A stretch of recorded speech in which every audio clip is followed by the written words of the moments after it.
साईं राम। ये है मेरा पहला वीडियो मेरे साईं मंदिर से, साईं गणेश मंदिर से अंजुना रितोरिया का। मैं हूं अंजुना रितोरिया, 40 से 40 करोड़ लॉकडाउन के वो 40 इनके ऑथर, जिसका इंग्लिश वर्जन है 40 to 40 million which is available on Amazon. मेरी सेकंड बुक है करोड़ों की बातें, इसका इंग्लिश वर्जन है माई $1 मिलियन एडवाइस। दोनों बुक्स अमेजोन पे अवेलेबल हैं। और मेरी थर्ड बुक है प्रारंभ से प्रारब्ध तक पीयूष जी की यात्रा। इस बुक में मैंने सोल जर्नी के बारे में बताया है, काफ़ी कुछ सोल के बारे में डिस्कस किया है, मृत्यु और जन्म के बारे में डिस्कस किया है, पिछला और अगला जन्म के बारे में डिस्कस किया है। अभी रिलीज हुई है 3 जुलाई को, अमेजोन पे अवेलेबल है, लेकिन अभी सिर्फ हिंदी में है। आज मैं इस मंदिर में बैठ के ये बताना चाहती हूँ कि कई लोग ये बोलते हैं कि मैम भगवान की तरफ पीठ करके नहीं बैठते, तो इसका एक दूसरा पर्सपेक्टिव है। भगवान हमारे पीछे हैं जो ये कह रहे हैं आगे बढ़ो, डरने की ज़रूरत नहीं है, पीछे देखने की ज़रूरत नहीं है, हम तुम्हारे पीछे हैं, बड़े बड़े काम करने की प्रेरणा दे रहे हैं। और आज मैं एक नया वेबिनार लॉन्च कर रही हूँ इन्हीं की प्रेरणा से। मैंने देखा है मेरे पास बहुत सारी फीमेल्स पिछले 2-2.5 सालों में आई हैं और जो सिर्फ बच्चे के लिए मुझसे ब्लेसिंग्स मांगती हैं कि मैम गॉड ब्लेस यू बोल दो, हमें बच्चा चाहिए, मेरी शादी हो गई है, बच्चा नहीं हो रहा है, शादी को इतने साल हो गए हैं, बच्चे नहीं हो रहे हैं। और मुझे भी जानकारी नहीं थी कि ये कैसे हो रहा था, बट ये हो रहा था कि 2021 से अभी तक मैंने कई लोगों को ब्लेस किया कि जाओ अगले साल तुम्हारी गोद भर जाएगी, और वो प्यारी प्यारी सी बच्चियां जो हैं वो माँ बन गई हैं। 8 मिस कैरेज के बाद, नाम नहीं लेना चाहूँगी उनका, वो समझती हैं, 8 मिस कैरेज के बाद उनको सिर्फ गॉड ब्लेस यू बोला था और उनको बेटी हो गई। ऐसे बहुत सारे प्यारे प्यारे घरों में प्यारे प्यारे बच्चे आए हैं ब्लेस यू बोलने के बाद, जो हो रहा था। लेकिन अब एक्चुअली पर्पस समझ में आ गया कि शायद ये करवाना था इनको और मैं कर रही थी। ये एक नया वेबिनार मैं लेकर आ रही हूँ उन लोगों के लिए, उन फीमेल्स के लिए, उन कपल्स के लिए जिनकी शादी को 5 साल हो गए हैं और अभी तक बच्चे का ब्लेसिंग्स उनको नहीं मिला है। 5 साल, देखिए शादी के 2, 3 साल, 4 साल तक बच्चा नहीं होता है, समझता है, बहुत सारे कारण हो सकते हैं, तो लेकिन हम लोग जल्दी घबरा जाते हैं और फिर इधर उधर IVF ट्रीटमेंट और इन सब में जाने लगते हैं।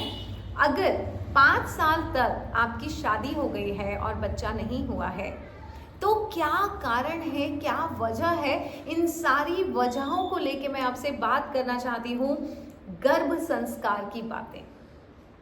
आपको पता है, चाहे वो करोड़ों की बातें हो, शादी की बातें हो, शादी की बातें कर ली, माता पिता की बातें कर ली, लेकिन मैंने गर्भ की बातें नहीं की। गर्भ में कब कोई सोल आती है, क्यों नहीं आती है, कौन सी सोल आपको अपनी माँ चुनती है, क्या सोल आपको अपनी माँ चुनती है या आप बच्चे को चुनते हैं, किस तरह से जन्म होता है, किस तरह से गर्भ में कब बच्चा आता है, किस तरह से, ऐसे बहुत सारे कारण हैं। क्यों कोई शादी के इमीडिएटली बाद माँ बन जाता है और क्यों कोई शादी के 10 साल तक माँ नहीं बन पा रहा है, क्यों किसी को 10 साल बाद बच्चा हुआ है। एक छोटा सा जिसमें आपको एक किस्सा सुनाना चाहती हूँ, किस्सा भी नहीं, एक केस सुनाना चाहती हूँ। रिसेंटली, उनका नाम नहीं लूँगी, वो समझ जाएंगी कि मैं आपके बारे में बात कर रही हूँ। अभी मेरा एक पर्सनल सेशन हुआ था 2-3 दिन पहले, और उन्होंने ये कहा कि उनकी शादी को 10 साल हो गए हैं और अभी तक बच्चा नहीं हुआ है। फिर उन्होंने बताया कि उनकी जो जेठानी है, मतलब उनके जो बड़े भाई हैं उनके हस्बैंड के, उनके पास भी बच्चा नहीं है, यानी परिवार में 2 बहुएं हैं और दोनों बहुओं को बच्चा नहीं हुआ है। ये मेरी स्टूडेंट हैं 2021 से। जब इन्होंने मुझसे बात की तो मैंने उनको ये बोला कि अभी तक क्यों नहीं बोला था, लेकिन उन्होंने कहा कि अभी तक मौका नहीं मिल पा रहा था बताने का। लेकिन अब मैं बता रही हूँ कि मैं चाहती हूँ कि बच्चा हो जाए, लेकिन 10 साल हो गए और हमने सब ट्राई किया है। सब ट्राई किया है से मतलब है एस्ट्रोलॉजर्स के पास, मंदिर, मस्जिद, चर्च, जिसने जो बताया वो किया। यहाँ पे मैं फिर से एक बात बताना चाहती हूँ कि कई बार जब आपके पास आपको कुछ चाहिए और आपके पास वो नहीं है, तो हम बहुत जगहों के चक्कर लगाते हैं। अब ऐसे में क्या होता है, इसमें कोई नुकसान नहीं है, दर दर भटकने में कोई नुकसान नहीं, क्योंकि एक दर ऐसा होगा जहाँ से आपको राइट आइडिया मिल जाएगा कि क्यों। तो ये जिनसे मेरी पर्सनल सेशन हुआ था, उन्होंने मुझे बताया कि जब वो 10 जगह जा रही हैं और लोगों को पूछ रही हैं बच्चा चाहिए, उनमें से किसी ने उनको ये भी बताया कि आपके पूर्वजों से कुछ गलती हुई है जिसकी वजह से बच्चे नहीं हो रहे हैं। और अगर ये कर लोगे तो हो जाएगा। लेकिन कई बार कोई मानता है, कोई नहीं मानता है। सो शायद उनकी सासू माँ को नहीं लग रहा है कि वो रेमेडी करनी चाहिए, वो नहीं कर पा रही हैं। इन्होंने मुझसे जब पर्सनल सेशन में बात की तो मुझे जो समझ में आता है, बिकॉज मैंने प्रारंभ से प्रारंभ तक लिखी है, मुझे सोल जर्नी समझता है, तो मैंने इनको कहा था कि हो सकता है आपके परिवार में किसी ने बच्चे के साथ दुर्व्यवहार किया हो, इसलिए बच्चे डर गए हैं आपके घर में आने से। ये मैंने पर्सनल सेशन में उनको कहा था। और बाद में एक्चुअली हमें जब डिटेल समझ में आया तो ये समझ में आया, जो कि कई बार क्या होता है परिवार में हमारी तीसरे, हमारे दादा परदादा और उनके भी ऊपर किसी से अगर कोई गलती हुई है तो वो कोई गलती अपनी बताता नहीं है, इसलिए आगे की जनरेशन को पता नहीं चलता, उसके आगे की जनरेशन को पता नहीं चलता, और वो गलती की वजह से आगे के या बच्चे कई बार सफ़र कर रहे होते हैं। अगर वो गलती पता चल जाए तो हम उसका रेक्टिफिकेशन कर लें, उसका सॉल्यूशन ढूंढ लें, माफ़ी मांग लें और शायद हम बच जाएं। तो ये जो मेरी स्टूडेंट थी, ये आई, मेरे मुंह से निकला कि शायद कोई गलती हुई है, किसी बच्चे के साथ दुर्व्यवहार हुआ है। और जब मैंने पता किया, ऑब्वियसली आप सब जानते हैं प्रारंभ से प्रारंभ तक आपने पढ़ी है, तो जब मैंने पता किया तो मुझे पता पड़ा कि बेसिकली उनके फैमिली के दादा के ऊपर और उसके भी ऊपर किसी एक ने एक बच्चे की मृत्यु हो गई थी उनके हाथों। वो बच्चा उनके घर में सर्वेंट था और उसको वो मार रहे थे और मारते मारते वो बच्चे की डेथ हो गई थी। और ये एक वजह है कि इनके घर में अब श्राप लगा है कि उनको बच्चे नहीं होंगे।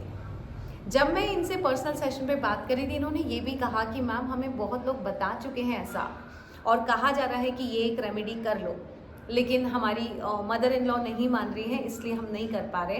तो मेरा आपके लिए मैसेज है कि एक्चुअली गलती हुई है, तीसरी और चौथी पीढ़ी जो ऊपर की है उनसे गलती हुई है। आपके घर में एक बच्चा था जो सर्वेंट था और मारते मारते उसकी मृत्यु हो गई। इसकी वजह से बच्चे डर गए हैं, बच्चों की सोल्स डर गई है कि हम इस घर में नहीं आ सकते। सो आपको करना ये है कि पहले तो आपको माफ़ी मांगनी है हर बच्चे से, जैसे कि मैंने आपको पर्सनल सेशन में बताया था, वो कीजिए और यकीन दिलाइए बच्चे को कि हम तुम्हें बहुत अच्छे से रखेंगे, हम तुम्हारा बहुत ख्याल रखेंगे, जिसकी वजह से जब वो बच्चे को कॉन्फिडेंस आ जाए उस घर में आने से, तो वो सोचेगा और आपकी गोद भर जाएगी, आपके घर में बच्चा आ जाएगा। और कुछ रेमेडीज़ हैं वो जब मैं आपको आयुषी के थ्रू मैसेज पहुंचा दूंगी। बट ये वीडियो बनाने का मकसद ये है मुझे आपको कि कई बार हमें नहीं पता पड़ता किससे गलती हुई है, हम सफ़र कर रहे होते हैं, लेकिन अगर गलती पता पड़ जाए हम उसे रेक्टिफाई करके हम अपनी सफरिंग बंद कर सकते हैं। सो इसी सब्जेक्ट पे डिटेल में मैं बात करना चाहती हूँ गर्भ संस्कार की बातों में। अर्चना खत्री मेरी अंजना आर्मी में है, मैं उनको भी लेकर आऊँगी जिससे वो भी बहुत कुछ रोशनी डाल सकें सब्जेक्ट पे। सो मैं लेकर आ रही हूँ आपके लिए गर्भ संस्कार की बातें।